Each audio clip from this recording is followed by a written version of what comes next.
What happens when divine prophecy meets the unstoppable force of human ambition? In the biblical narrative of Ezekiel 39, we find an astonishing account of supernatural intervention and the stark realities of divine judgment. In this chapter, the figure known as Gog, leader of Magog, decides to launch an attack against the people of Israel, only to find that his plans are not just thwarted but catastrophically reversed.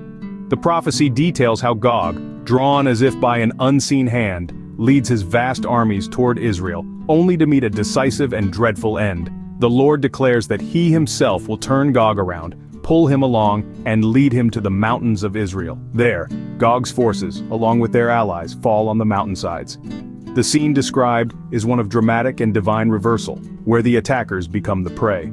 Birds of every kind and wild beasts gather to feast on the warrior's flesh and drink the blood of princes as if they were common livestock. Imagine the fields once filled with the clamor of battle, now silent except for the sounds of nature reclaiming the space. The weapons of war, shields, bows, arrows, clubs, and spears, are left behind, so abundant that they serve as fuel for the fires of the Israelites for 7 years. Such is the extent of the defeat that the cleanup operation, involving the burial of the fallen to cleanse the land, spans a full 7 months. This catastrophic defeat of Gog serves as a profound reminder of the futility of opposing divine will. The forces that seemed invincible are not just defeated, they are utterly consumed, both by the wildlife and by the fire of weapons turned to ashes.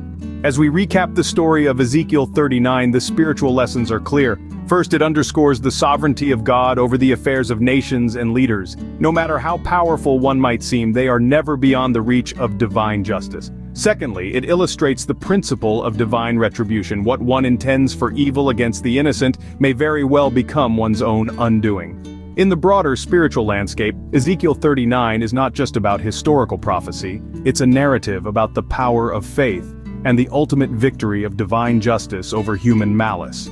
It serves as a stark reminder that, in the grand scheme of things, every action aligns within a greater divine plan, often beyond human understanding. In conclusion, the story of Gog's defeat is a powerful testament to the themes of prophecy, divine justice, and the ultimate sovereignty of God. It challenges us to reflect on the nature of our ambitions and the spiritual realities that govern our world.